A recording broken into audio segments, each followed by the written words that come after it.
Hi,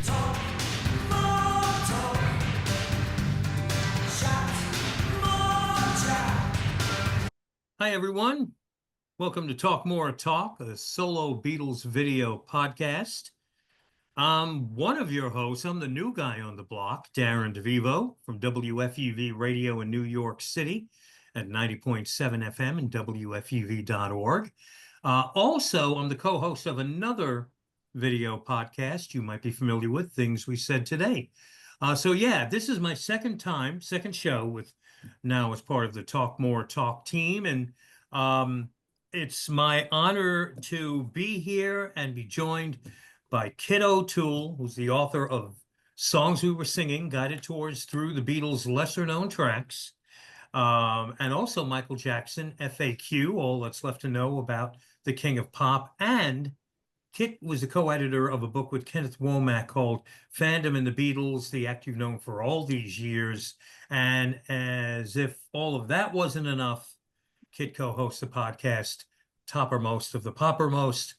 It's nice to be back again, Kit. I guess I passed the audition last show. Yes, you did. And we should mention this is also Darren's first time moderating. So for us, he's an expert at this, but for us, this is his first time. So thank you, Darren, for the wonderful introduction. Let me write this down. Someone called me an expert at something. So I don't forget that. And also, who could forget, and I didn't forget, the one and only Joe Mayo, another host here at Talk More Talk. Joe is a veteran of the YouTube. He's got his own Beatles-centric YouTube channel called Mean Mr. Mayo, and he's with us here on Talk More Talk. How are you, Joe? Hi, doing very well. Darren, glad to have you moderating here and a second show, and so glad to have our guests who are very excited to hear from and talk to. Now, I do want to make mention of the fact that someone is missing, and that is our dear friend Ken Michaels. Ken is not with us today, attending to some family matters. We wish him nothing but the best, and he will be back, I would assume, on the next Talk More Talk. And I know we're talking about our next Things We Said Today, possibly recording that next week. So we've got two very, very, very, very special guests joining us. Dan Richter, who was John and Yoko's personal assistant from 1969 to 1973, right, Dan? Yeah, May of 1973. August of 9 to May of 73. If you go to Dan's website, which is danrichter.com, you'll find out all you need to know about Dan, a true Renaissance man. And I met him a couple of years ago on Things We Said Today. It's a pleasure to talk to you once again, Dan, on this, a little belated, a little late, the 92nd birthday of Yoko Ono. How are you, Dan? I'm doing great, and I'm very pleased to be here, and thank you for putting this together. And my our other special guest, my very dear friend, author Madeline Bocaro, the author of the definitive book on the life and times and art of Yoko Ono. The book is In Your Mind, The Infinite Universe of Yoko Ono. Madeline has been a guest, I think, on every podcast at least 3 times having to do with the Beatles, and it is a pleasure once again to have you back on here on Talk More Talk. Thanks so much, Darren. Thanks to everyone. All right. Oh, I got through that good. All right. You passed. I passed another audition. In any event, as I mentioned to Dan, we're doing this a little late, but as you know, I like to say when I show up for something late, which happens often, hey, better late than never. We're celebrating the 92nd birthday of our dear friend Yoko Ono on today's edition of Talk More Talk. And as soon as Yoko comes up in a conversation, Dan and Madeline, the two people automatically come to mind as experts. But the people you want to talk to when you want to know anything and everything about Yoko. We'll go with Dan first.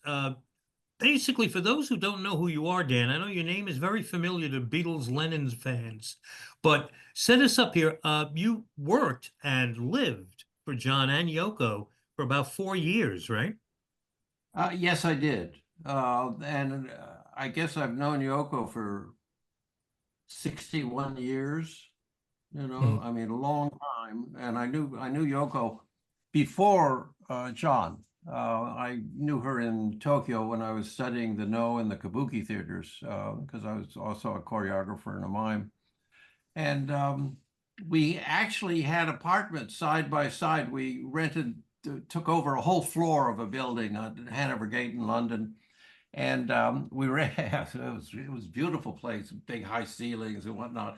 And we could open up the two apartments so that the whole floor we could have, and Yoko would, have assemblages of various artists, and it was wonderful. And then John turned up, and they fell in love, and they asked me to. I guess that Yoko wanted one of her friends around, except one of the the rock and rolls. I'm not going to say sycophants.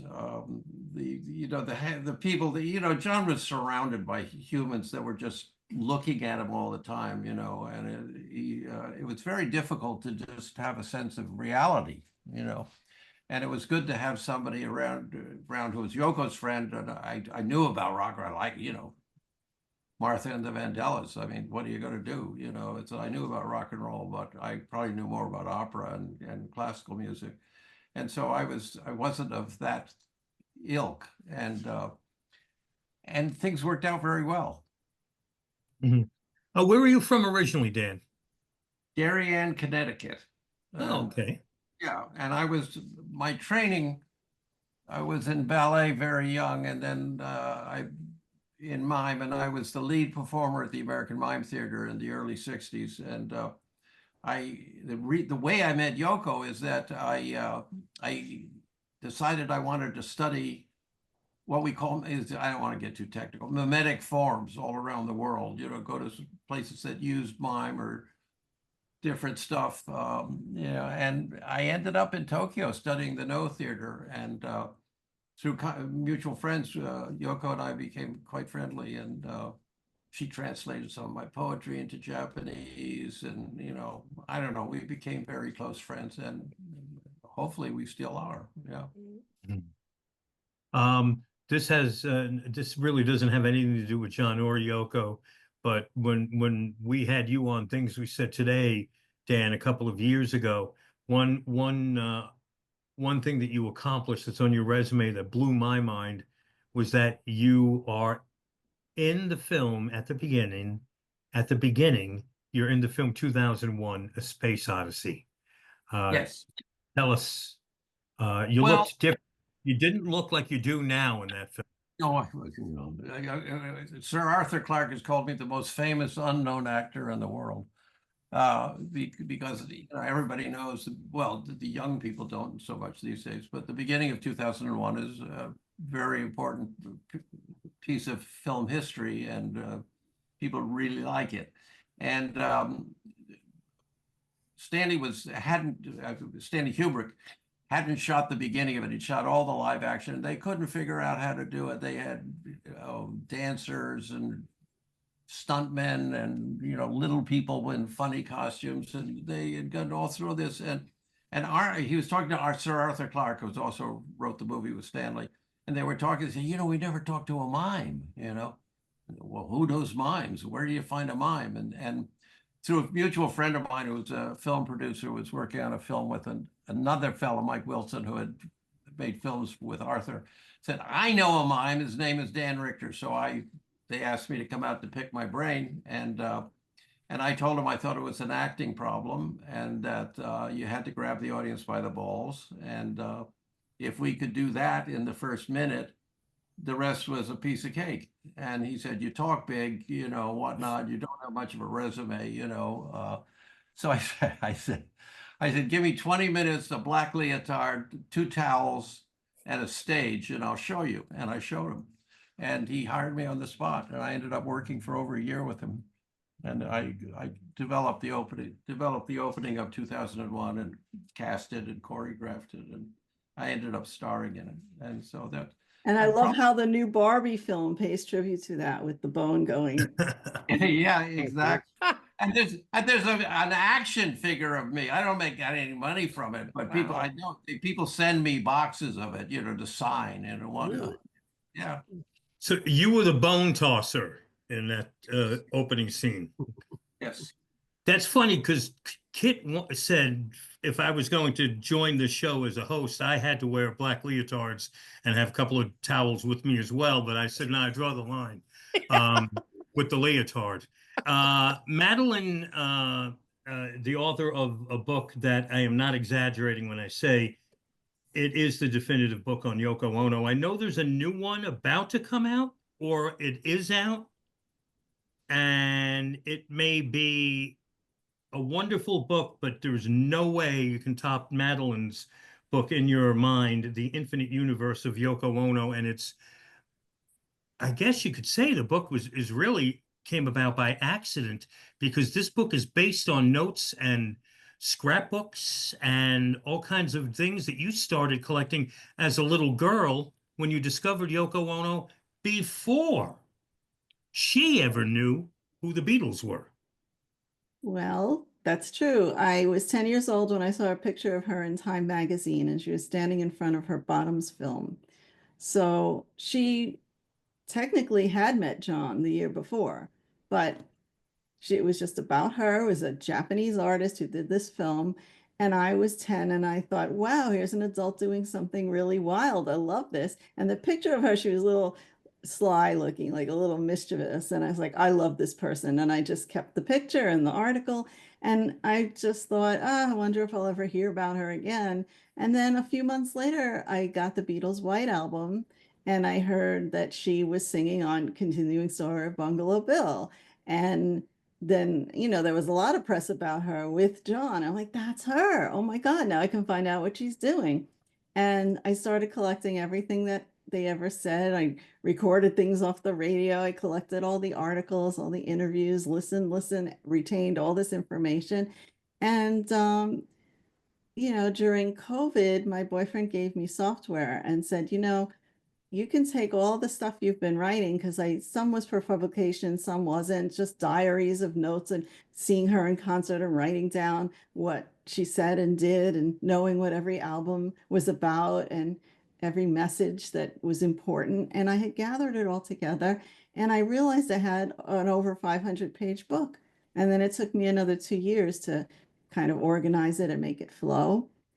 But I think what I love is I love books that are written by fans or people who are fond of the artist and knowledgeable because, if someone just decides they're going to research somebody's life and then the publisher wants, oh, well, you've got to dirty this up, you've got to make it, more about scandal or, you've got to criticize. I just love pure stories and the truth. And Yoko's been so vilified and so unjustly because she's a beautiful person. She's trying to do good for the world. She's trying to show us our own inner power and bring things out in us. And I just thought it was just so unfair, and I needed to tell her true story. And that's what I aim to do.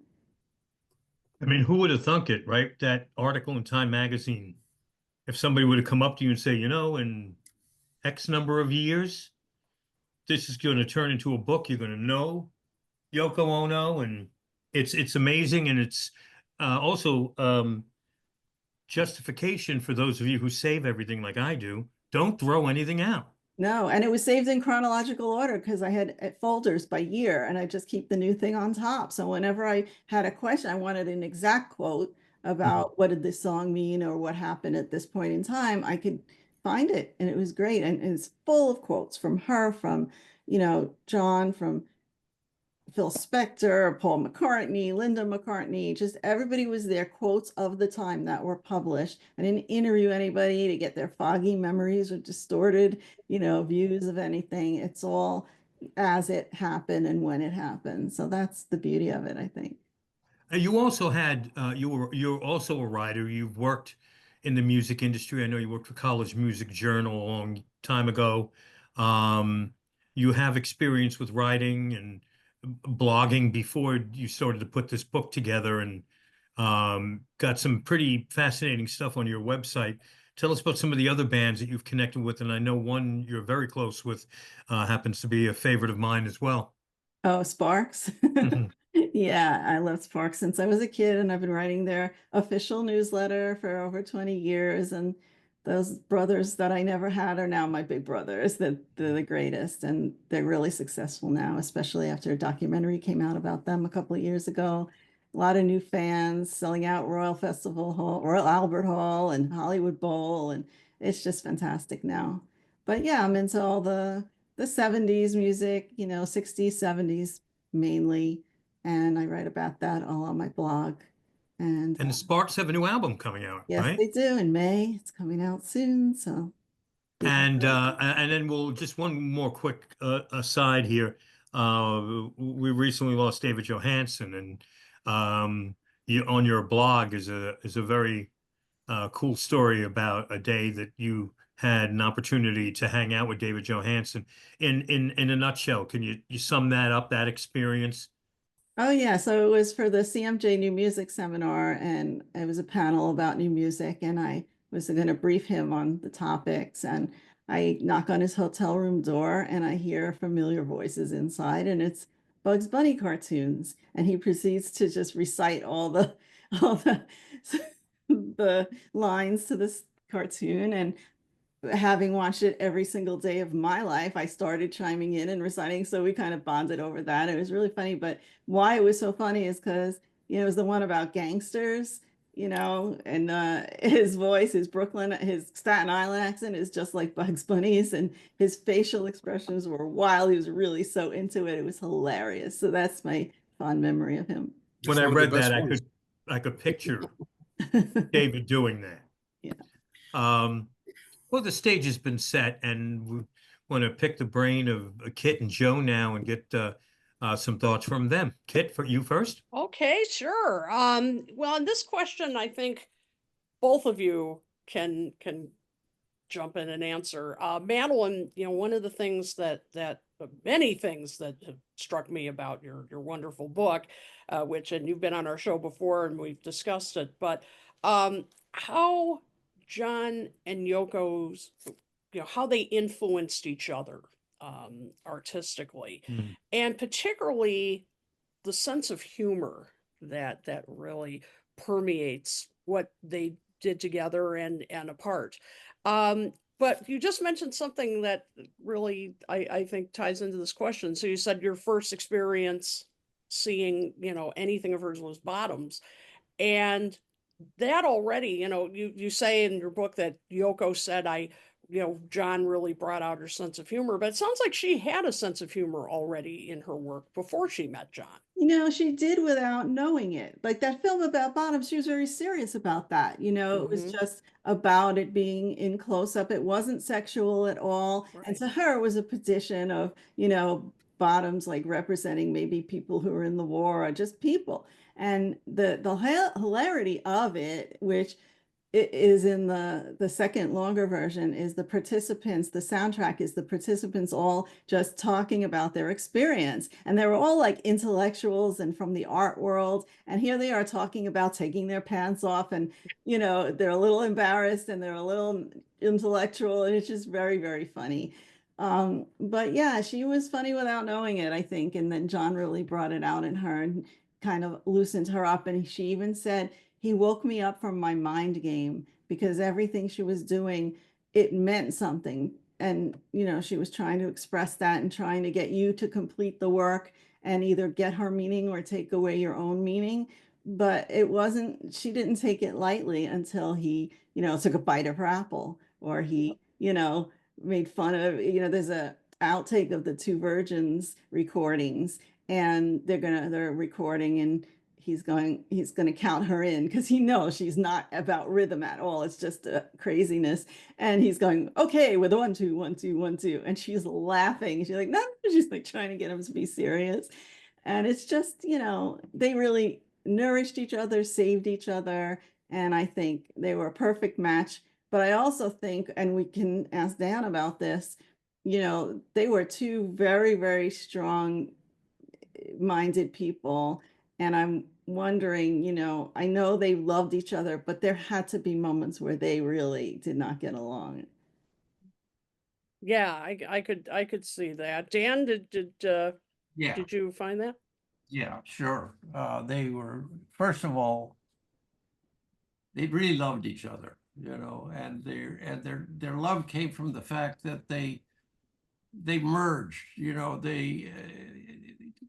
John was searching for a way to get free of just being the greatest rock and roller of all time. And I can remember John saying to me, Yoko came to me and said, when you sing, I want to hold your hand.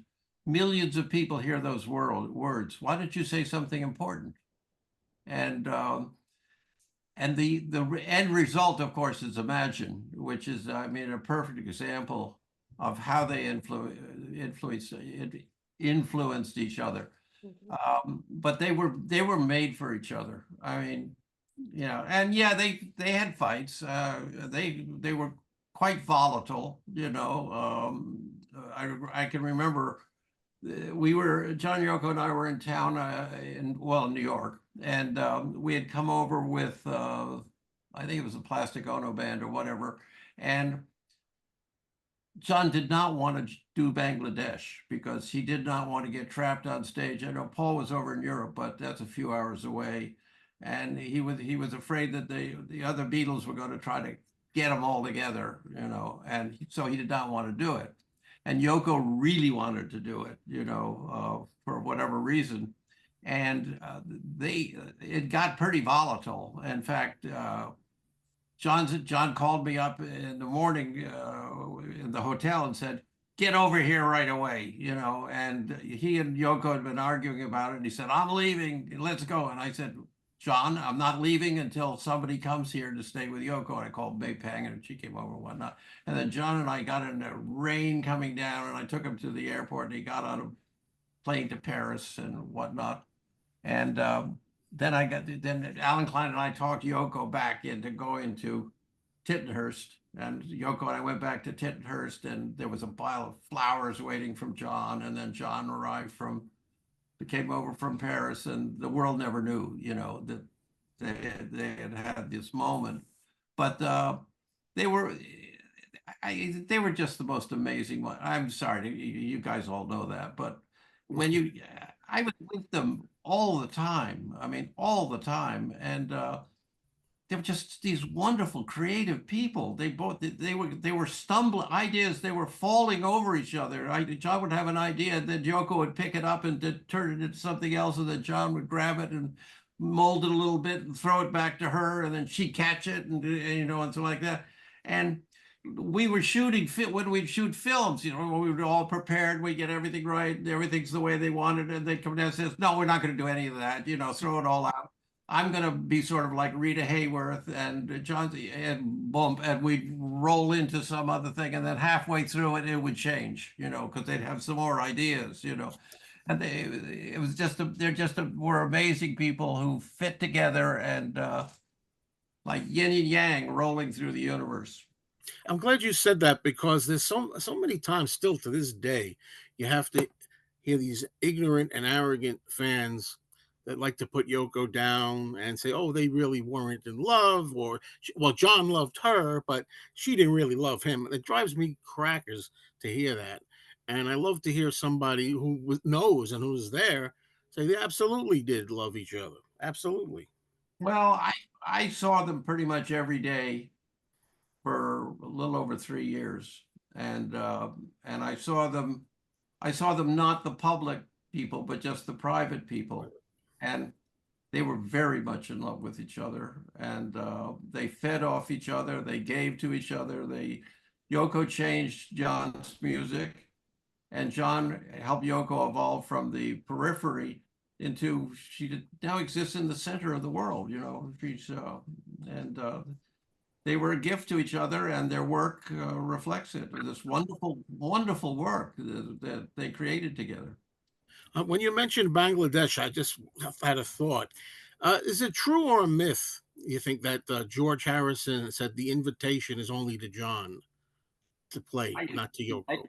you might have said that. Yeah, I didn't hear that. You know, yeah, I that's always been what they put out there, that John didn't go because allegedly didn't go because Yoko wasn't asked either. But there's a lot of myths out there. my understanding, there's a yes, and there's I used to get the clippings every day, and I'd look at them before I took them into John and Yoko. And you would say that about 95% of them was completely false. You know, they just, and this stuff just, you can track it back to the original lie, you know, that works its way through, you know, through literature and articles and people making wisecracks and whatnot. The truth is a lot simpler than that. They loved each other and they worked together. They were both geniuses, and there you go. And we're the beneficiaries. The whole world is the beneficiaries of this wonderful love affair. Can you tell us the difference in Yoko's personality and demeanor once she had met John? Yeah, it's really interesting because, first of all, I think she met John for then. Madeline, you may know better than I, but I believe I know she was putting something together for John Cage's birthday and wanted to get composers to, you know, give a sheet of music or something to give to John Cage. And apparently they said that she approached Paul and he said, "Oh, you should talk to John about that. He's more into that kind of stuff." And I think that's the first time, but I do remember, because I was also very close friends with Marianne and her husband John, and Marianne Faithful and John Dunbar, and John had the gallery, the Indica Gallery, and I was very close with Miles, who had the Indica Bookshop, because I was publishing a poetry review with all this poetry and stuff that was going on. So, you know, I was big in that world, and the I've lost my train of thought. Yep. Oh, how her personality might have changed when she met Oh John. yeah, yeah, sorry, 85. The It happened in yes, 62 also. Yes. she came back from that opening, it wasn't before the opening. John was in there before. She came back and said, "Who is John Lennon?" Asked me. Now she must have known because Paul had sent her over there and things like that. And she says, "Involved with the Beatles, this group called the Beatles, and I understand they're very popular." You know, she didn't really knew who the Beatles were even, you know.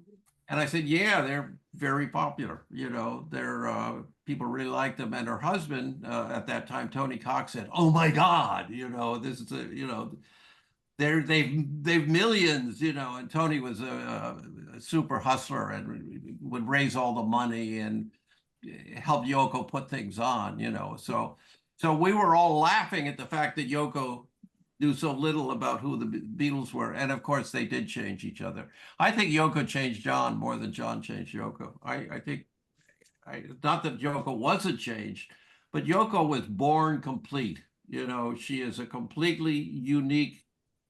There are no other human beings ever have been like Yoko or will be like Yoko. She is a thing in itself.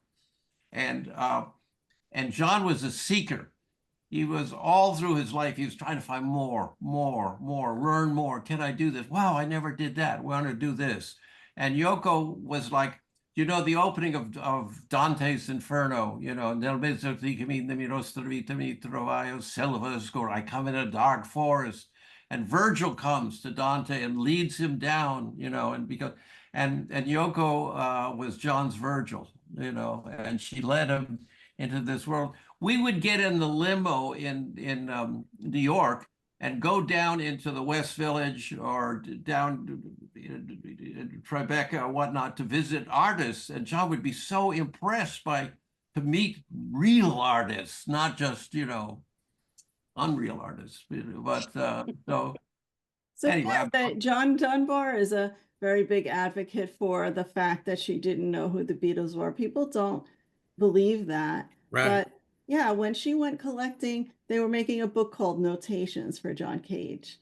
And when she approached Paul McCartney, she was told to approach him, and she was expecting some extravagant sheet music, when all she would have gotten was a lyric sheet or something, because the Beatles didn't write lyrics, but she didn't know that. And he says, go see John Lennon. And then, she gets there, and, then it happened. She fell in love with him right away, pretty much. But I have a little thing in my book, and she's speaking about the first time she heard the song Strawberry Fields Forever. And it was in 1967. And it's, they met in 66, but they didn't get together till 68. So she's at an artist's house, and the song is on.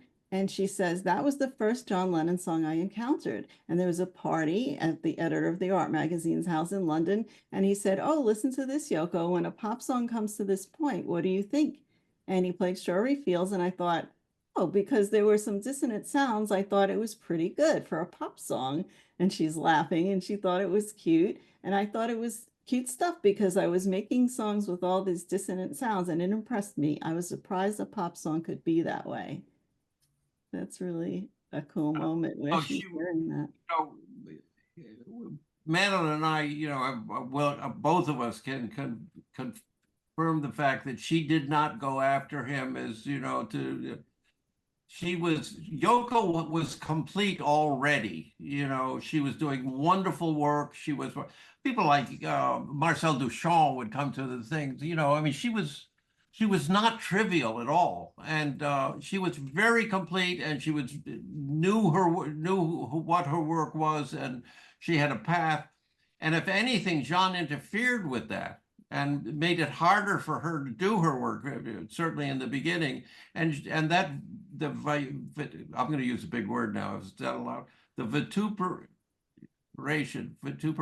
is that yeah? That she got from all coming at her from all sides, she still gets it. People call me and say, well, it's, Yoko really was, I still get that after all these years.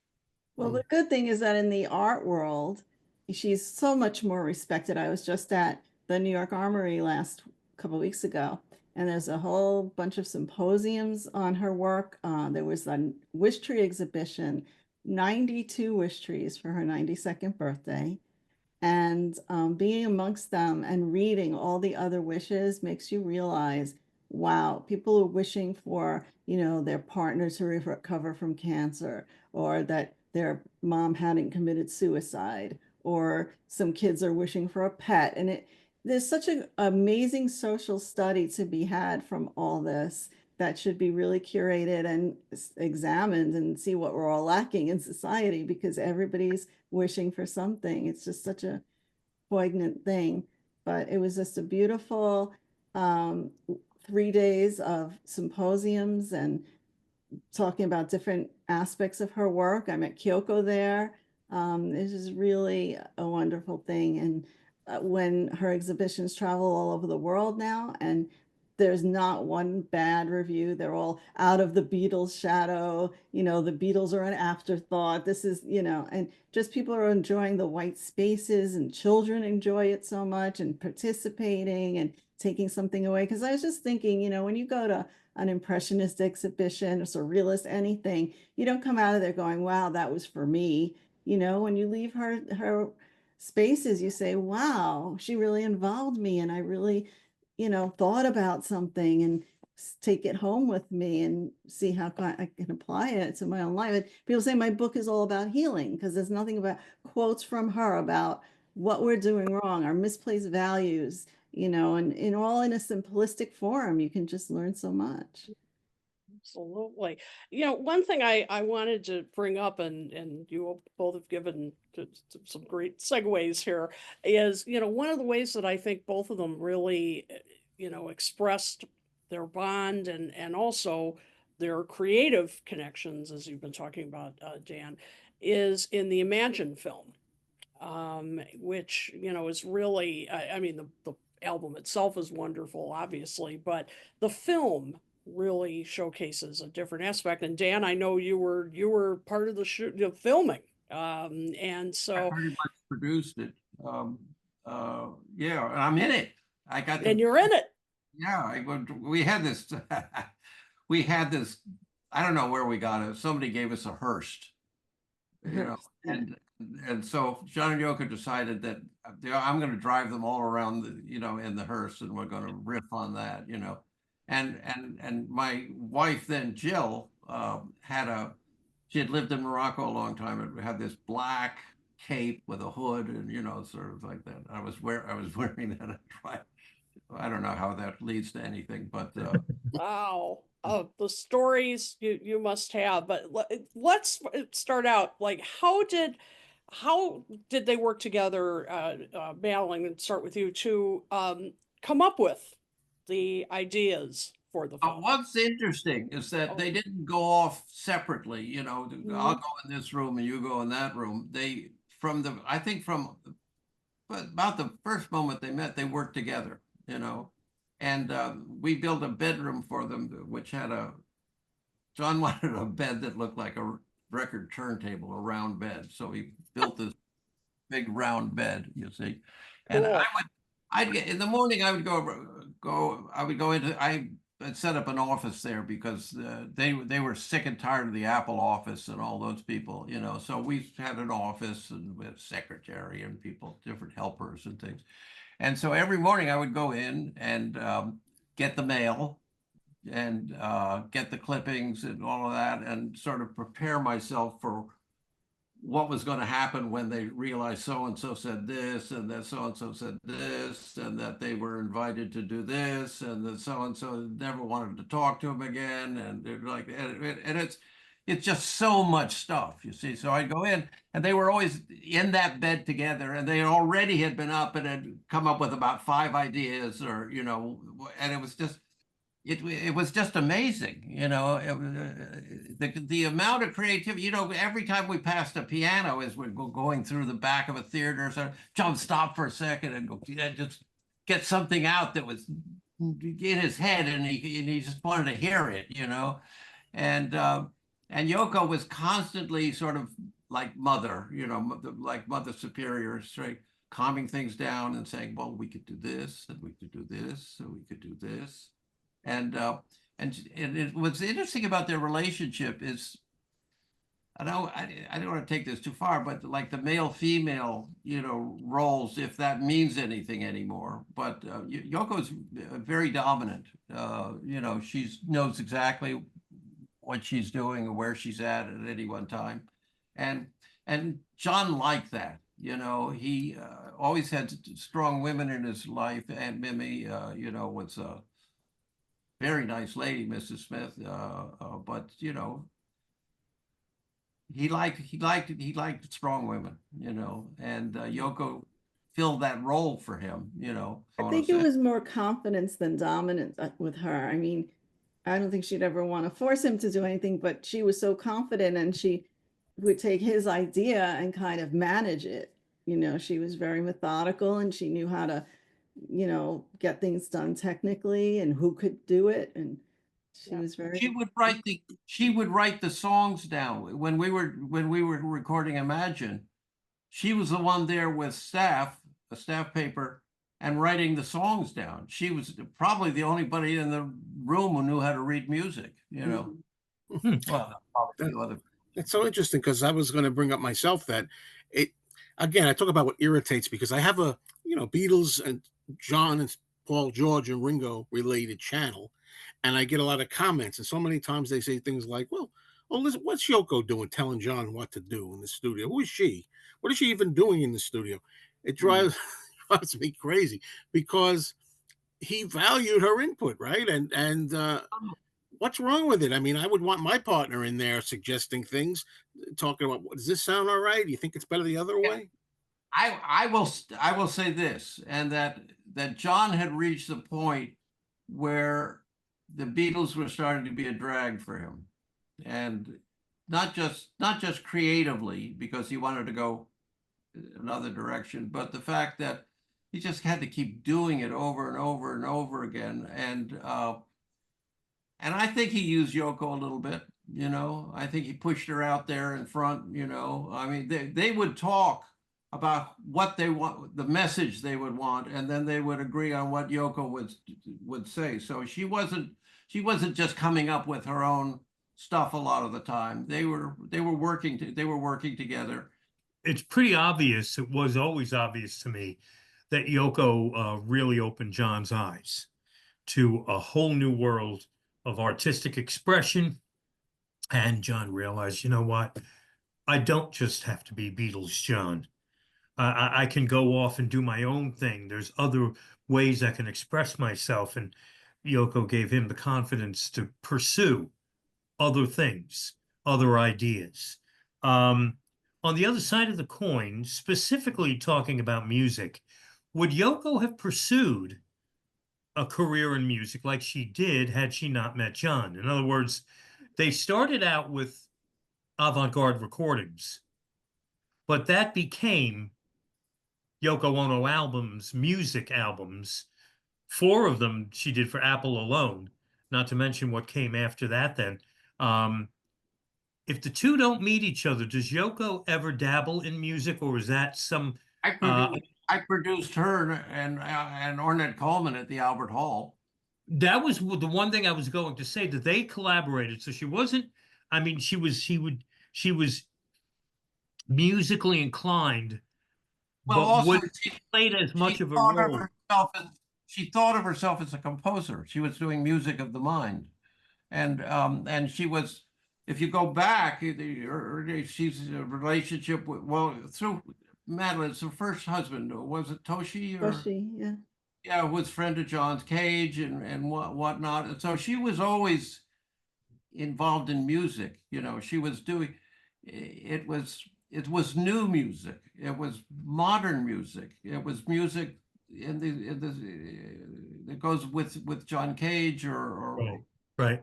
I think maybe another way a different way I should have phrased that is, would Yoko have pursued rock and roll? Well, John gave her the beat. Yeah. So I don't think, I mean, who knows, you know, she wanted to be a composer as a teenager, and in Japan, you know, her father said there's no such thing as female composers. So then she kind of abandoned it and just went into her art and all, but she always had that in her mind. And you know, it goes back to her childhood assignment of homework to transcribe the notes of birds singing in a garden. And she was literally supposed to write this music on a musical staff, which she could do. But she said, wait a minute, this is such a complex sound, and it can only probably be created once with this combination of birds or whatever. This is just a miracle happening. And she realized we have a problem that the way we notate music. So she wrote on the musical staff to be played with the accompaniment of the birds at dawn. So that just was an evolution for her. And she realized, you know, she did the Ornette Coleman thing, and that was a lot. She told them, I'm not going to play with your band, but you're going to play my piece. And she wrote out this whole manifesto, basically telling them how to play according to how they were supposed to feel. Like you know, it was called emotion modulation. And she had them, you know, playing their emotions on these instruments. Is there a recording of that was released? It's on the first solo album, Yoko Ono Plastic Ono Band. The rehearsal for that is on the first track on that album. Right. See, I'm not even 60 yet, and I'm forgetting stuff. I always thought of Yoko as a composer. I still think of her as a composer. It's the lyrics are wonderful. Yeah, they're beautiful. And then some of the earliest songs that she showed John were Remember Love, Listen, the Snow is Falling, and Song for John. Before she had ever met John, she anticipated somebody to go through life with, and that it would be difficult, and those are her most stunningly beautiful songs. Yeah. So it's possible more towards experimental classical, and might have been a field that she would have dabbled in had she not found herself in the middle of ground zero of the rock and pop world with John. you mentioned Yoko being a confident person, and both of you mentioned Madeline and Dan about her confidence, and it's remarkable that for someone who was criticized so often for so long, I know I would buckle under, and that confidence would take a hit. I think it's safe to say that on the long, the grand picture, Yoko's confidence held up. But were there moments where it got to her and she thought, why am I doing this? Or why am I even sharing this with the world if I'm only going to, have this criticism heaped upon me? Were there, could you tell us about any moments when that confidence waned? I can tell you something, but let Dan go. Well, I just want to say, and I don't know all the details of this, but when I first met Yoko in Tokyo, and Kyoko had just been born, but she had been in a hospital, and she had gone, and Madeline may know more about this, but I think she was under a great deal of pressure, and I think it had to do with like a lot of what she was doing, she wasn't getting credit for, like they would say, well, Toshi did a great, wonderful thing, or like a lot of the early work down at Chambers Street, other people got credit for organizing things and putting things together. And it's harder to understand it today, where feminism is almost a word we don't need to use anymore. But I think she went through a lot of pressures back then, and I don't know all the details of it, but I know that she did have some psychological problems as a result of that, which I never saw. Right. Well, besides the trauma from surviving the war and having to fend for food and protect her siblings, and coming back to Tokyo on a rickety truck and having seen it in ruins, a smoldering wreck where she lived.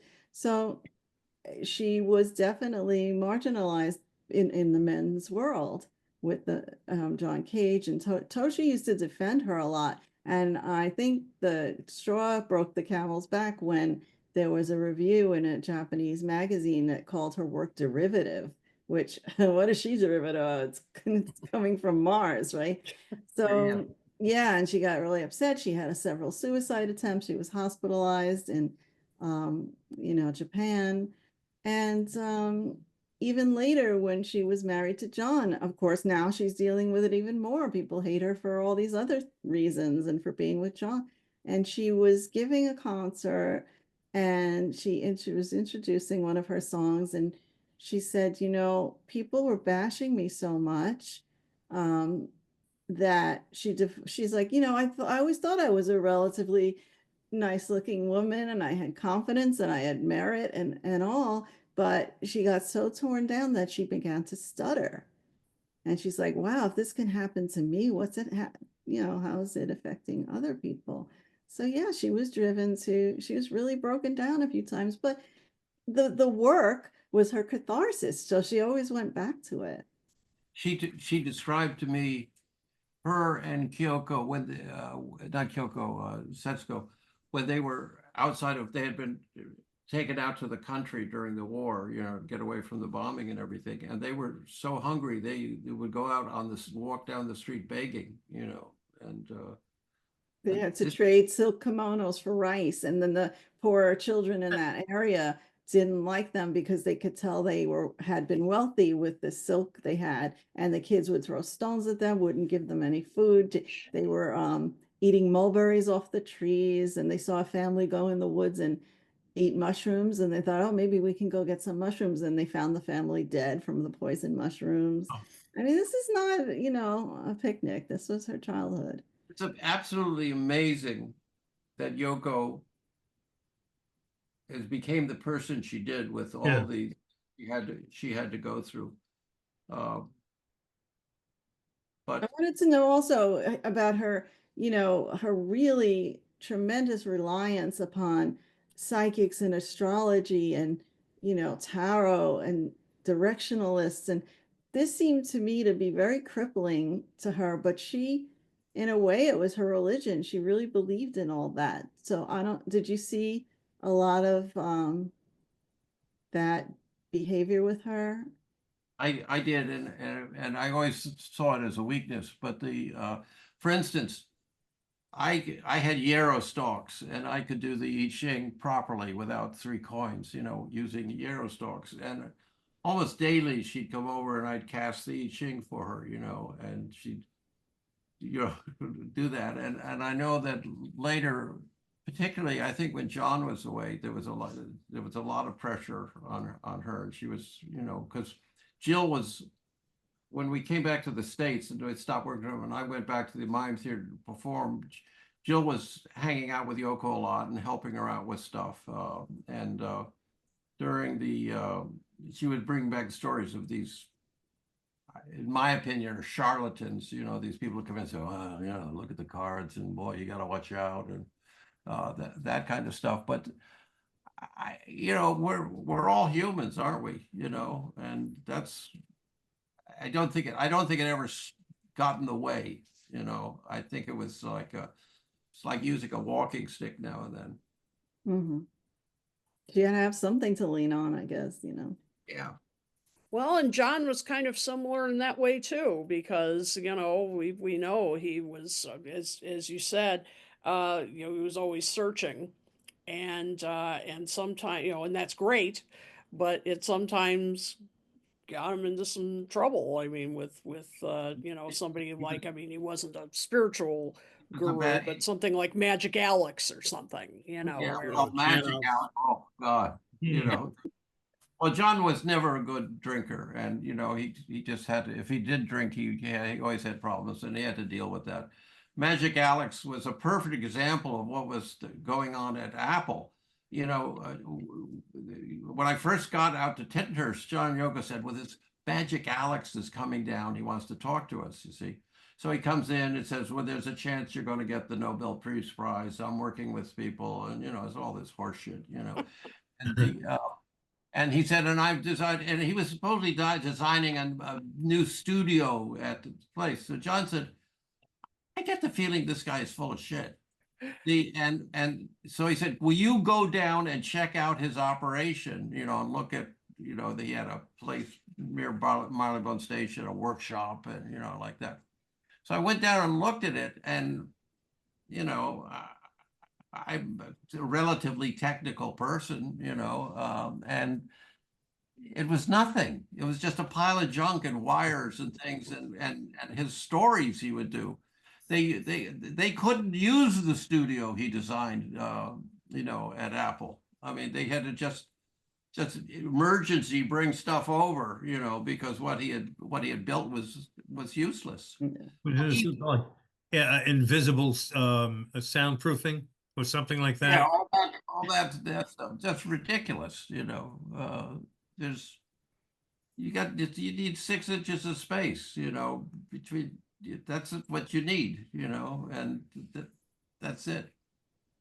But what are we talking about here?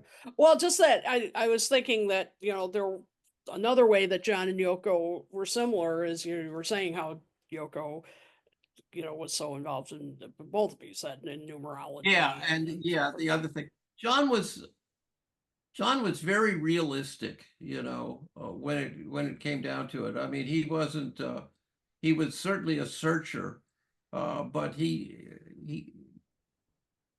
was slightly vulnerable to bullshit, but he figured it. He'd dive right into it and say, "Oh, that's it," so push it away and then move on to the next thing. And he was amazing to watch. The other thing is those two people were so much fun. And then so the laughter, you think of Yoko, I can remember Yoko laughing her head off at things. We took a couple films we had made down to Cannes, and it was very cool. We were meeting with Susan Sontag and Louis Malle and all these cool people. And Louis Malle, we're sitting in the thing and he's saying, "Well, what actresses do you like?" "What French actresses?" I said, "Oh, what's her name from Jules and Jim?" But anyway, as we're doing this, suddenly she walks up And Louis says, "Ah, it's this Dan. He's in love with you. You have to kiss him."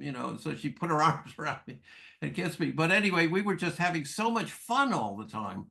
John and I were trying to find the biggest ashtray in Cannes. And so we started out, we get one like that. John would find one a little bit bigger, and then a couple hours later, I would find a big one. And so they were being interviewed by, I think it was Al Aronowitz, or one of those people, and I saw this really big ashtray. So I went over and got it. I put it on my coat, and as they're talking, I opened my coat like this, and there was this big ashtray. You see.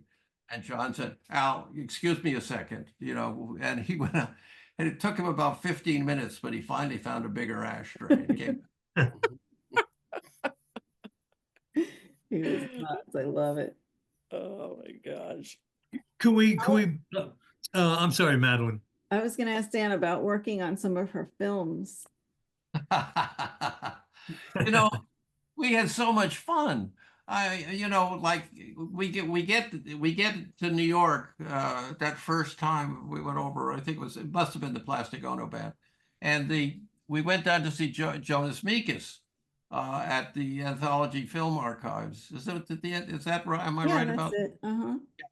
So we're down there by where Lincoln gave the speech, and they were showing some films to Yoko. We had to Jonas. We'd done it. He said, "Oh, I have to have a John and Yoko Film Festival, and I have the Joyce Theater. It wasn't the Joyce at the time, down by the Chelsea, and I have that, and I was going to do something, but I will do a John and Yoko Film Festival." And so Yoko said, "Great, we'll make some more films for it. When is it?" And she said, "In 5 days." So, no problem. She says to me, she opens up Grapefruit, and has 2 pages in it, and it says, "We're going to make these in 5 days." And I said, "Okay, we'll do it." And so the first one was Fly, which is basically a fly. The grapefruit fly flies in the window. There's a naked woman lying on a bed. The fly walks all over her body and then flies out the window. That's the script, you see. And so we got Robert Frank, who had a loft with my buddy Danny Seymour, and we got the loft, and we all over downtown. We were trying to interview women to lie naked on a bed and not move when there was a fly, and all of them went, "Oh." So I don't know if I should go this far, but anyway. So we did that, and then we did Up Your Legs Forever, which was based on the Bottoms film, which was basically the camera tracking up people's legs, and the soundtrack being everybody talking, about their experience in the background. But we made 2 films in 5 days. I think David Johansen is in that Up Your Legs Forever. Yeah, a lot of people around Andy came up, because he had there's a crew, of people. He's like, God in Paradiso, where there's circles around him, the ones, Viva or in close, and then it goes out and out and out, and we just got all these people, in, and we shot it. I do have something I would like to, when I like to show. Can I? Sure. Of course. Well, I should have put this up here earlier, but only about a week ago, I had bought this, which is the poster, Yoko with her show at Everson Museum of Art, Syracuse, New York. This is not here. Nice. Syracuse, embossed, right? With their seal on it. 1971, right? And that was John's 31st birthday. At this, I was wondering. I mean, being that I'm a New Yorker, I was wondering, is there any stories behind this? I think there's some footage of this, right? There's some video of this. It's the one I'm thinking of, with John making a small appearance in it, maybe. Well, it was Yoko's first big retrospective, and it was organized by Jim Harithis, or however you say it, Harithis. And it was huge, but her work, of course, got overshadowed with rumors of a Beatles reunion. Yeah. And I think Ringo did come, but they were never going to play. They supported him for his birthday. But that poster is designed by George McCunis, the founder of Fluxus. And it was a major retrospective, and it was super crowded and super incredible. And then they had a reprisal of it. I forget what year it was, maybe 2018, 17. And they restaged it. But it was on PBS television, and there's a grainy black and white short film of some of it. But it was incredible. And John participated, and she had a thing called water event, and she had people submit an object that she would pair up with water. And did you bring noodles, instant noodles or something? No, I actually had to miss that because I was in London at the time. I was doing distribution deals, and I couldn't get over. I was literally flying back and forth once a week, at least once a week. I just kept a room at the Fifth Avenue Hotel, so I'd be close to Bank Street, and I was doing things like, you don't send tapes. You can't. Somebody carries the tape. So I was sort of shuttling back and forth between London and also trying to raise my family, and I was having babies at the time. No, I'm sorry I missed that. I just want to say, Madeline, is that the T-shirt from Approximately Infinite Universe behind you? It's a poster, yeah. It's the poster. It's the poster, but not yeah, I love that. Yeah. What year are we talking? Joe's the poster that Joe just showed. 71. 71. I'm sorry? 71. 1971. Okay. And you notice how like the picture is kind of fading as it gets down to the bottom, as if like this is not here. It's like True that. Yeah. Oh, wow. I noticed it now. Yeah. Didn't notice it before. True. And the invitation was like in evaporating ink. So you opened it up, and if you didn't remember where it was, you lost it. Yeah, I think we filmed some of that, Madeline. I don't know if that film is still around. Yeah, it must be. The black and white stuff is. Is that the one with John is coming like he's like writhing out of a bag? I remember seeing he's in a bag and he's kind of like wriggling out of a bag. Well, they did a press conference. That whole thing some of it's on YouTube, I think. She's wearing a beret. Is it possible that there could be a film retrospective, a Blu-ray, a DVD release of a compilation of many of these films? I hope so. Yeah. I mean, they Go showed them ahead. at all of her exhibitions. There's a room with films going all day at all these exhibitions, and I've been seeing them. So there are, I want, for lack of a better way of referring to them, so there are masters. There are these films. Someone has them. They exist somewhere. They could be compiled. Yes, Yoko has been very careful over time in preserving stuff. Was it 16 millimeter or 16 or the videotape or whatever, whatever. Because form. it was a major part of what Yoko was about, the Yeah. films. Yeah.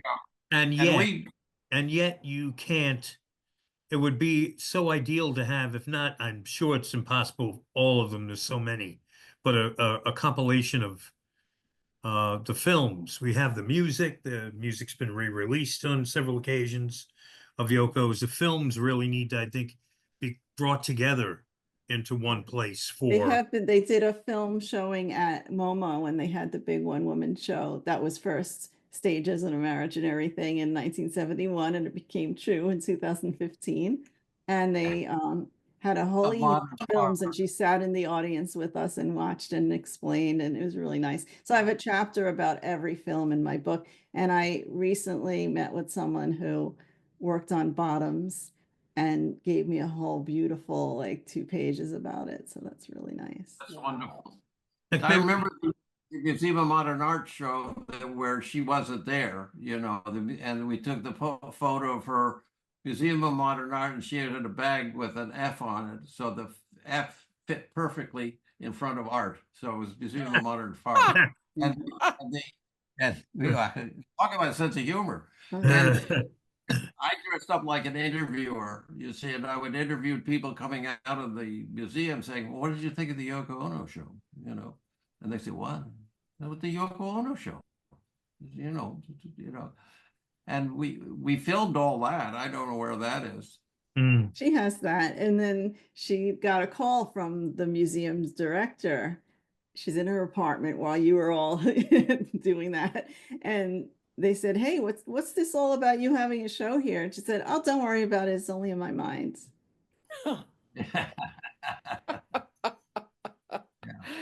I Well, love John Hendricks like was a curator for film work for the museum. Am I right about that? I met him a couple of weeks ago he was at the symposiums as well. He's a curator, archivist, Yeah. everything. Yeah. Yeah, wonderful. I nominate you, Madeline, to be in charge of pulling together this home DVD Blu-ray compilation of these Yes. films. Okay. I wish. It's not All up to right. me. She has archivists. She has people working on stuff all the time. So I'm sure something's going to happen soon. Fast forward just a little bit. Dan, you were with them up until 1973. May, did you say? May 73? Yeah. Their move to New York in late 71, if I'm not mistaken, ended up being Yeah. permanent. Tell us about why they came to New York, John and Yoko. And when they did come here initially, was it always meant to be a permanent move? What were they looking for? Well, Leaving it's England behind? there were a lot of things going on. One was the fact that Nixon was trying to throw John out, you know, so he did not want, once he got in at that point, and they became very political and hanging out with Jerry Rubin and all these Right. crazy people. And we were getting tapped, you know. We had a guy Yeah. out front of Bank Street taking apart and putting together a motorcycle endlessly, you know. And I would tell him, I would say, listen, we don't want any trouble, but the limo's coming. We're going up to the Apollo Theater. Then we'll probably go over to Jerry Rubin's after, you know. I just try to keep him calm, you know. And so if John had left, the chance of him getting back in were Right. very slight. And I had to sneak him in once.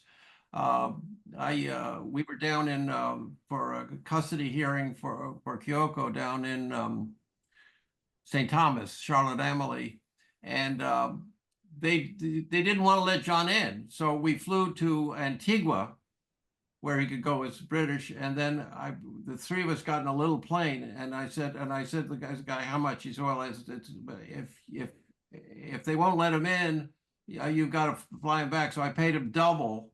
You know, and then I called the radio stations in Charlotte Amalie and said, John Lennon's about to land at the airport. Why don't you put that on, tell everybody. So as we came in, there were all these people there. And there was Harold Sider, the Allen's attorney, brown suit, was waiting, and we got a 24-hour emergency visa, Wow. which we parlayed into it. And then I got him back to New York with that. And then when the Bangladesh happened and John left, we had the problem again about getting them back in. But that was going on, and also television was better. You know, John watched television a lot. You know, and I always think it was like this window into the real world, or the surreal world of television, because it was like in the walking through the world, he just was assaulted all the time, you know. And he would sit there with his guitar and watching television and just endlessly writing beautiful music and talking to people on the phone. And as he said, New York was the center of the world, you know. I mean, what's your take on that, Madeline? Oh, yeah. Well, Yoko really sold him on it because she had really done a lot there. She did the Chamber Street concert series with all those avant-garde performers. She was kind of like organizing a meltdown festival in her little loft, you know, just a place where these people could perform, because there weren't many venues at the time who hosted avant-garde composers. And she was in the midst of that whole scene, and she could take him to visit John Cage and have long discussions about what music is or isn't. And, you know, she could bring him to Jonas Mekas and get him into the film world. And he loved it. He loved every minute of it. Unfortunately, you know, one of the first encounters was with the activists, Jerry Rubin and Abby Hoffman. And they were incredible, but, you know, it wasn't really wise of John to really associate with them, because they were kind of very demonstrative, and they wouldn't stop at, you know, creating chaos. And John and Yoko were very peaceful in their methods, and that really had an effect on John's whole immigration situation. Yeah, and also there's a problem they had. You know, they had a tendency to sort of go over the line a little bit with people who are not necessarily that nice. You know, a perfect example is my friend Michael X, who was eventually hung in Trinidad. And I knew Michael because I was publishing his poetry. And I thought that was really cool to have, you know, Rackman's enforcer, who had been heavyweight hood, writing all these love poems, you know. And Michael met with Stokely. Oh God, the brain! I've lost my brain. Anyway, he became the leader of the Black Muslims in London. Carmichael? Yeah, Stokely Yeah, Carmichael. Yeah. Michael DeFreitas, Michael X. Yeah, and he wasn't really a nice guy, you know. And a lot of the people, they went sort of too far, you know. And I think a lot of it was just being daring and showing that they, you know, they go all the way here, they go all the way there, you know. They weren't afraid, you know.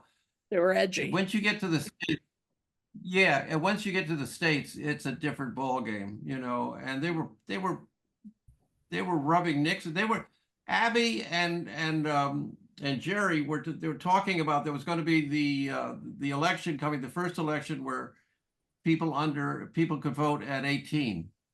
And the whole idea was to put this thing together and get all the young people and try to control the vote. And Nixon didn't like that at all, you know, and he was a bad man, you know, and I was scared to death, you know. I'd got a small Nagra voice actuated recorder and connected it to the phone, so that every phone call they made or came into them would be recorded in entirety, so it couldn't be cut, and getting them to say looks like they said something because they cut one piece here and one piece there. So we'd have a record, you know. And actually they're making a film using that now. Really? Right, the one-to-one film, yeah, about Oh, the right. concerts in that whole time period. Yeah, I was at that concert. That was to see that scary, film. you know. Jerry and I were sharing a room in the hotel, and I was trying to deal with the security. So I went over to Bobby Seale's people and I said, look, we're going to take care of our own security, you know. And they marched in, they made a circle around the stage, all these kids in black leather and guns, and then I brought John out in the middle of them. I thought, this is the worst goddamn thing that, you know, could ever happen, you know. But they survived it, you know. Yeah, they were like enamored by each other, because Jerry Rubin said that Yoko said that him and Abby Hoffman were considered to be great artists. And Abby said, well, that's funny. You know, we always thought of you guys as great politicians. It's like John and Yoko as politicians. So that's when their minds melded, but wasn't really a good match. No, and they were really using them because it made them so much more, made Abby and Jerry so much more important. And it was just scary, you know. But that's why I left, you know, because they decided to give up, to close down the film company, stop doing all that stuff, just go on, you know, with Dick Cavett or whatever, that kind of stuff, and move up to the Dakota.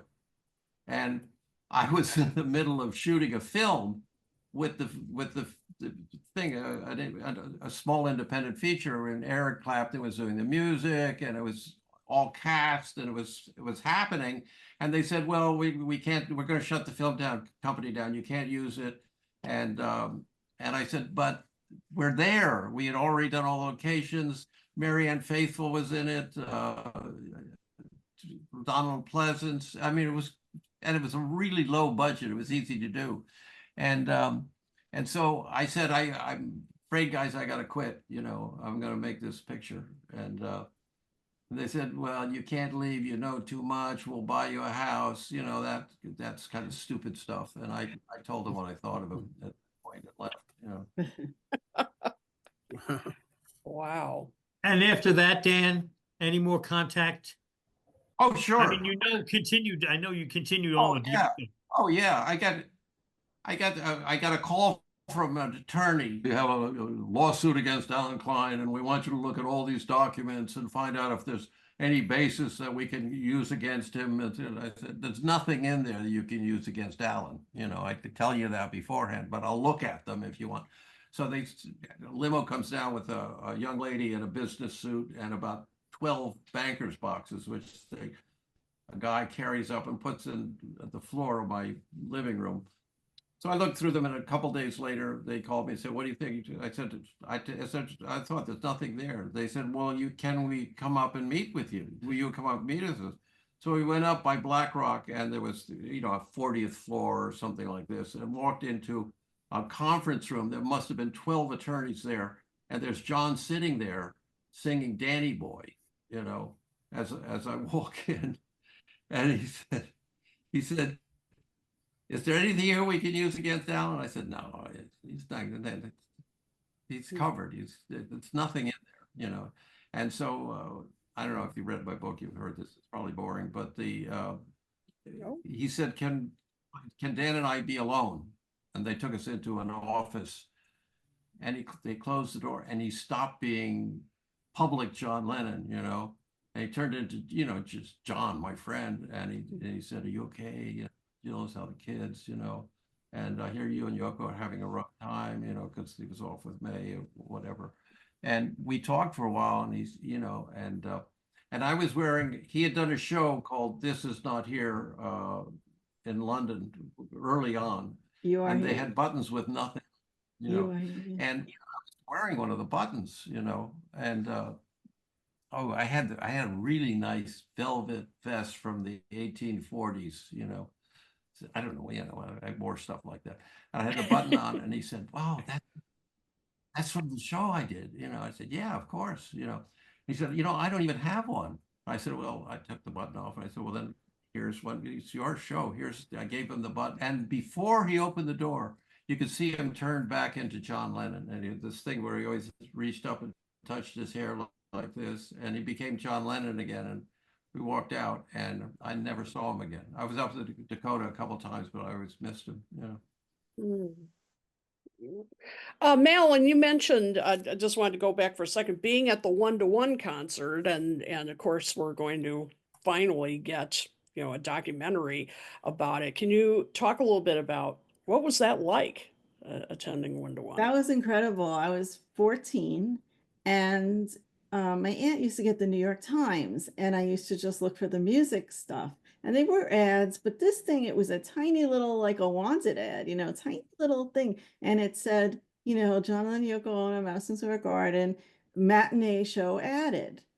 And I'm like, what the hell? And I got the tickets, and it turned out that the first show sold out, so they added a matinee. And I don't think the matinee sold out, or maybe people didn't know about it.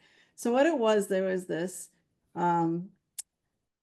asylum, essentially, called Willowbrook, and Geraldo Rivera exposed the conditions there. It was a horrible, horrible situation. So John and Yoko wanted to help. So they said, all right, well, let's do this concert. And they actually took some of the patients out and gave them a buddy for the day in Central Park, and had activities and all. So that's why it's called 1-to-1. And they got Stevie Wonder, Sha-na-na, Roberta Flack, Melanie. They got all these people to perform.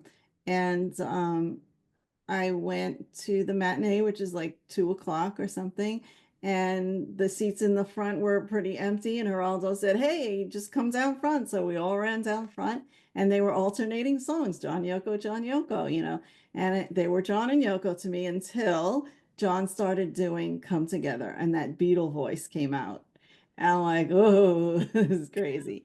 But they went wild. They did Mother from his solo album. He did Cold Turkey. Yoko was doing her songs from Flying from Sometime in New York City. And it was just great. And the sound was incredible. But then what happened? It got panned. Everything got panned. The album, the thing, and that was the end. That was just the breaking point. They had planned to tour with that. And Jerry Rubin said it was going to be called the Yes Tour. And Yoko said, just say yes to everything. This is the Yes Tour. And they had bought equipment and all. Elephant's Memory were going to tour with them. Wow. And it all got scrapped because of all the immigration stuff reared its head again. And that was that. And, you know, Yoko even said, like, there's an interview with her in like the 84. And she's talking to the BBC and, of course, about breaking up the Beatles and all. And she said, look, you know, it was really sad for me. They really were a live band and they wanted to play. And when they couldn't play anymore, that's when it fell apart.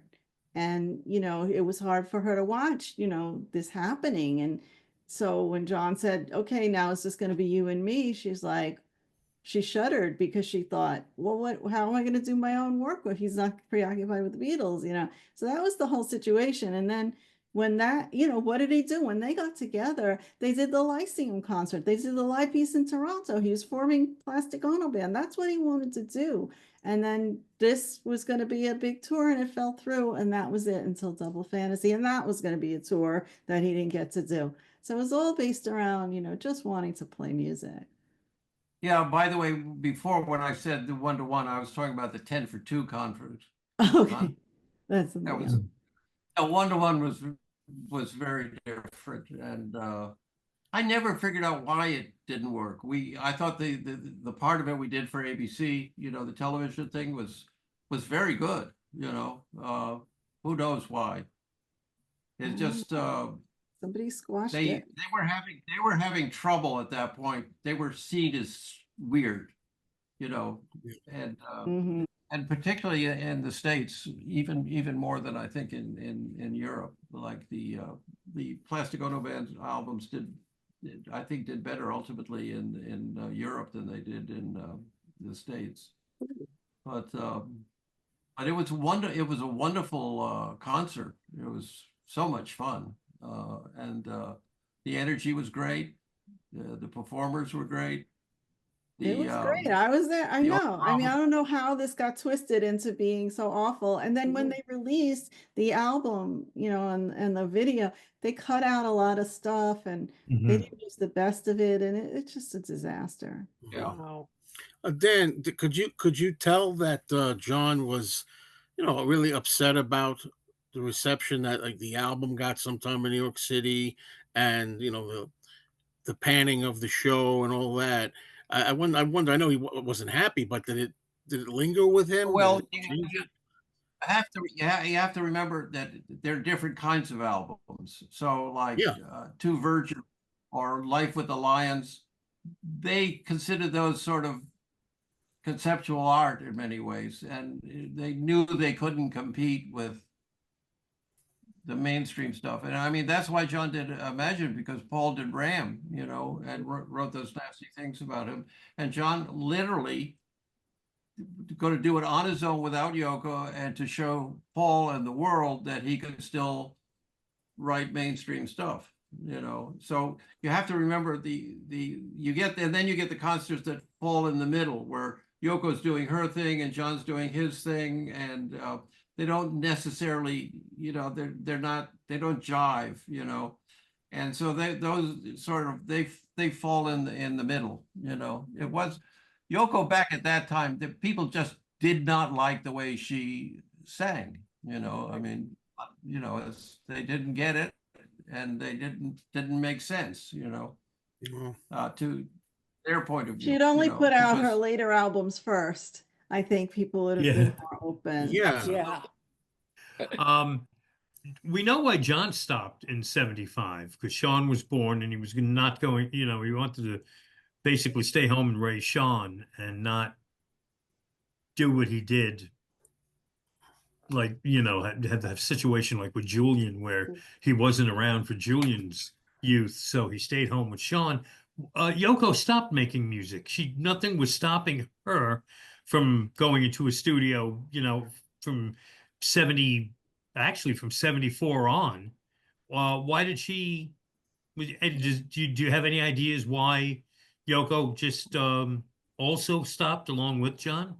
12 hours a day of maintaining his finances and making deals and managing his. That'll do it. She certainly didn't stop working, I'll tell you that Yeah. much. And she really took over, and I think she comes from a financial background. I mean, her father was a banker and whatnot, and she always, I think, and she knows how to manage and run things and put things together. And so a lot of that was going on. But you can take a break. You can take a couple years off. You don't have to do it all day long unless you're touring, And look at the beautiful music that had came out when just before, that he was writing just before that idiot shot him, And I think he would have gone on making music for the rest of his life. There's Yep. no Oh, reason definitely, yeah. not. Oh, for sure. Yeah. And you have to remember when that Tony had run off with Kyoko. He hadn't really had the chance to bring up, his son himself, and he wanted to. I think he just wanted to just stop for a second, and bake bread and take care of Sean, and I know he was very happy. I mean, they would go down for Christmas to Palm Beach and fly my kids down and Julian over, so all the children could be together, and it was really nice, he wasn't hiding from the world. He was just living, which he had. He started playing music when he was a teenager, and that's not a life. Touring is not a life. You talk to any musicians, I mean, that's where Wild Horses comes from. Is Keith writing about not being able to see Dylan because he's on the road, and then gives it to Mick, and he weaves in Marianne Faithfull's problems, and you've got one of the most beautiful songs ever written. Any maybe closing questions, thoughts? Well, just Dan, what did Yeah. you learn from them? What did I learn from them? Oh, that's a good question. I've been very lucky in my life to have known of some real geniuses and working with Stanley Kubrick and I've worked with a lot. Actually, I have a zealot-like quality about, this. For some reason, I was in a mental hospital when I was 17 in Kansas, and there was, what was her name? Jean Tierney was in the hospital with me, and Wow. Margaret Sullivan's son. And they got me acting, and they got me, like that. So I've always, all my life, but what I've learned is don't look back, just keeping moving forward, and don't be afraid. I mean, all my life, people, oh, you've had such an interesting life, Dan. You do this, If I had said to Stanley Kubrick, well, I'm, just I don't know that much about film, and I'm just so impressed to meet you, Mr. Kubrick, and I'm sure you're going to do a great job, and like instead I told him, like, you got a willing suspension of disbelief, Stanley. You got to go around by the balls. I jump in. Sometimes it doesn't work, and a lot of times it does. I just want to thank Madeline, because what she's done is Yoko is one of the most amazing humans that ever lived, and she's not only understands her, she's gotten deep into, the soul of Yoko, which is a very, very important. If you don't pay attention to her soul, a lot of times her stuff doesn't make that much sense. But if you do, and you see, she really wants the world to be a better place. She wants people to be okay, and to love each other and whatnot. And Madeline's helped really communicate that, and I'm very grateful for that. Well, And thank you, Dan. and I'm also Yeah, no, I really mean that. And Jill was going to see Yoko this summer. You know, she met Kyoko in London at the Tate, and but she was too old. She wanted to go to her come down to New York from Massachusetts, and then she would spend the night with Kyoko, and then Kyoko was going to take her up to Franklin or whatever. And but Jill couldn't do it. We're all too old to do that kind of stuff anymore. Drive around a lot and whatnot. But you know, I just love Yoko. I just love that she's such a magical being. You know, there's just nobody like her. You know, And we're and so I've known lucky some to pretty, know her. We're so lucky to have been around her and yeah. experienced. And both of them, Madeline. You know, I mean, John was he's just like nobody else. It just was, and I was privileged to spend almost 4 years with them. You know, and Wow. I'm glad you guys are doing such a positive thing about Yoko and not asking me why she broke up the Beatles. No, because that's ridiculous. What I was going to ask earlier on was, where do you think that came from? Especially now that we've seen the Get Back film, Peter Jackson's film, where you really had the opportunity to spend considerable time with the Beatles in the studio and Yoko there, and Yoko not once even, I mean, did she even utter a word? I mean, she was not in the way, for lack of better way of Just to putting it. play devil's advocate, it's not all the footage that they shot. However, No. I agree with you. I mean, I'm not one of these people. I don't believe this nonsense about her breaking Yeah. up the Beatles. Where did that come from? It That came rumor? from magazines Not- perpetuating lies, because I had an interview. I read an unpublished interview, and I contacted the author, Caroline Kuhn. She's a big time journalist. And I was like, this is a beautiful interview, Caroline. I want to use some of it in my book, but why wasn't it ever published? And she said, well, it was for Cosmopolitan. And I turned it in, and they said, oh no, you've got to dirty this up. You've got to say she, tell how she abandoned her daughter, tell how she turned John on to it. So that's it. It's just lies and lies being written. Yeah. And I just wanted to set the record straight. That's one of the reasons I did the book. And also I want to thank Dan, because it's an honor coming from him, that he appreciates it so much. And also Sean has been very supportive. Kyoko thanked me profusely. Her grandson and granddaughter have it now. And really, that's all I care about, is just that her family, people who worked on her films are enjoying it, her colleagues. And I don't, if I sell 1 million books, that would be great. But if I sell 1,000 books just to the people who loved her and really need to know more about her, that's great too. Yeah, and you just remember that was the story. You know, in other words, that's what happens. You know, with publicity images, you get an image, you get a story, and everybody wants to hear the story just over and over and over and over again. And you say, well, that really wasn't the story. It was just, yeah, but we're not interested in what you have to say. We want to tell the story, you know. And it's like this meme that just continues and continues and continues, you know. And isn't it like just a matter of spoiled fans that we want Beatle John. We want John to be a Beatle forever for us, right? We don't want him to do his own thing, fall in love, become interested in other things. Nope. And it had gone on for a couple of years. He was really tired of it all. I mean, he remember saying, Paul is going to be performing until the day he dies, and he's working on it right now. I mean, it's a Sure. he's out there, and Ringo too. But John didn't want to do that. He didn't want to do that. And you can say that he used Yoko as a wedge, but it's more than that. They fell in love with each other. He wanted to work with her. He didn't want to work with the Beatles anymore. He wanted to work with Yoko, and he did, thank God.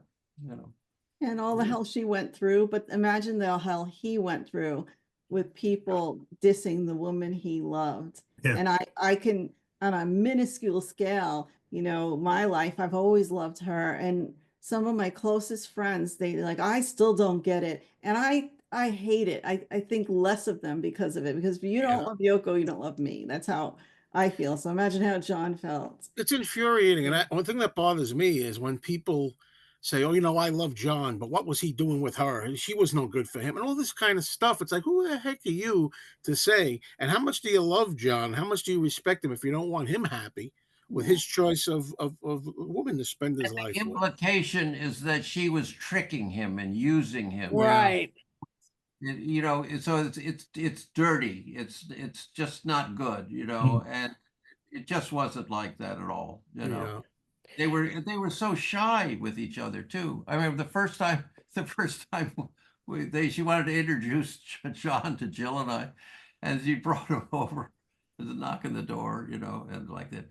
And we're all standing there, and we don't know what to do. And Jill said, "Well, I should make some tea." And then we all came in and like that. But they were so cute, they were so loving, and and they were just riffing on each other and turning each other on. And that's what John wanted. That's what he found. And thank God he did.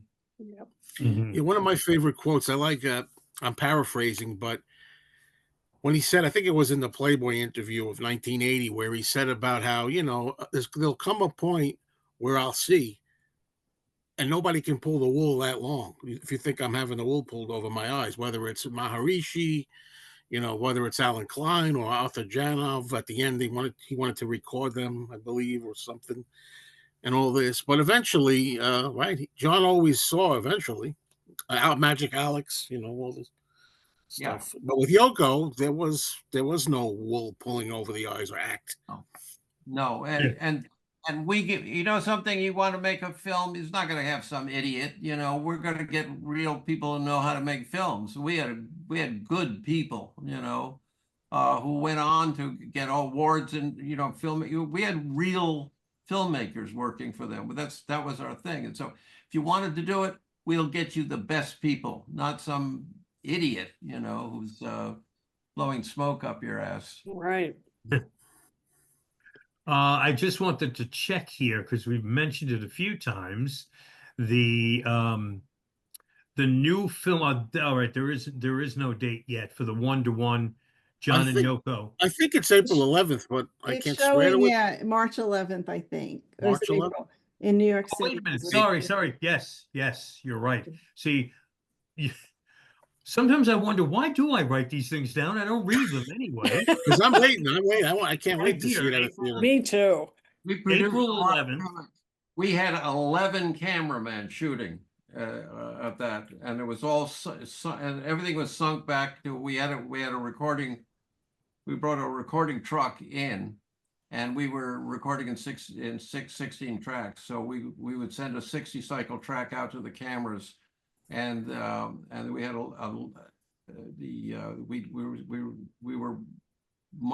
we had separate miking on the stage so that we were not victims of the PA. And there's some good solid footage there, Mm-hmm. Well, April 11th is the date for the 1-to-1 John and Yoko, A Year of Love and Transformation, the film in IMAX theaters. Right. And then it's supposed to go to expand to additional theaters after that. Later in the year, though, HBO and it'll be streaming on Max towards the end of 2025. So Okay.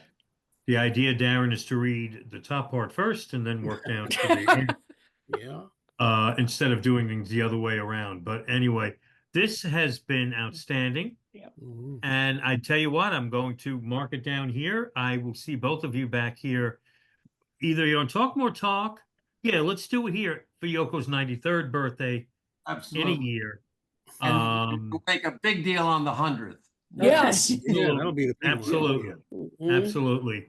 Madeline, tell everyone how to get the book, your website, everything everybody needs to know about Madeline Bocaro. Share with us now. Okay, so the book's website is inyourmindbook.com. You can see reviews on there, podcasts I've done, pictures, a lot of stuff. And the place to get the book, the best place, is conceptualbooks.com. And there's the hardcover on there, which is this one, and I can sign it for you if you like. And there's the soft cover as well. So that's conceptualbooks.com. And I'll be at the Beatle Fest, the Fest for Beatles fans, in March, all 3 days, signing whatever you need. And I hope that people will read the true story. And you know what? They're carrying this heavy weight of the hate and the lies. Just get rid of it, because it's not even true. Yep. Yep. And Dan, any information you want to share, website, contact information, any projects you're involved with right now? danrichter.com.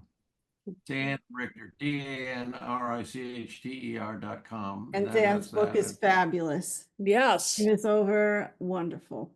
Yeah, well, Yoko encouraged me to make it short. She said people have a short attention span now, so I Yeah. out, and just yeah, and that's it. And I don't perform or do anything anymore because I'm basically, sort of dancing into eternity, and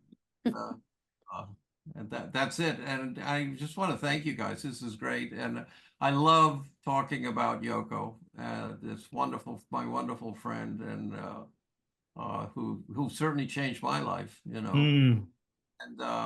and certainly for the better, and that's about it. Dan at danrichter.com. All right. And I guess it's safe to say, speaking for Joe and Kit, thank you, Dan, for sharing your stories and sharing the history with us, and sharing what it was like to be with John and Yoko so intimately for so long. And thank you, Madeline, for basically, as I said at the top, writing the essential book that is going to be a chronicle of the artist for many, many, many years to come, Yoko Ono. And it's a great accomplishment. Quickly throw your, somebody wants to know everything there is to know possible about Kit O'Toole, wants to go where? You can go to kidotoole.com, or you can visit my Facebook page, which is Kit O'Toole's Keynotes. I'm going to be teaching another class April 21st and April 24th and May 1st through Monmouth on Yacht Rock. This is the second part. The first part was so much fun that got to do it again. So if you haven't registered and you're interested, you can find all the information in both of those places. Great. And Joe, if somebody wants to stalk you, I mean, No, don't say that. There's people out there I wonder sometimes. No, my YouTube channel is Mean Mr. Mayo. And a lot of you know that already. And, it's all, mostly Beatles, solo Beatles related. And it's got other music on there. And it's got some other topics, like I like to say, rant videos. I do things things that annoy me in the world, little idiosyncrasies I get that I think people can share and identify with and laugh about. And some movie stuff occasionally. Also on my channel, if you look under playlists, interviews, you can see an interview I did with Madeline here. I don't know a while ago now, maybe a couple of years when your book first came out. And that's a really good interview, and she talks more, in depth about the book itself. So if you want to see more interview with Madeline, check that out. I think we also did stuff here on Talk More Talk. Yes, we did. Yes, we did a previous interview with Madeline. You can find that on our YouTube page or anywhere that you get your podcasts. Okay. And as for me, I'm at WFUV in New York City, 90.7 FM. You can listen anywhere in the world. If you're planning a trip to Mongolia and you want to listen to me, WFUV.org is our website. I'm on the air Monday through Thursday nights from 10 p.m. to 2 in the morning, and Saturdays from 1 to 4 in the afternoon, right before Mixed Bag comes on, Pete Fornatel's old show that Don McGee now hosts. They're on at 4. He's on at 4.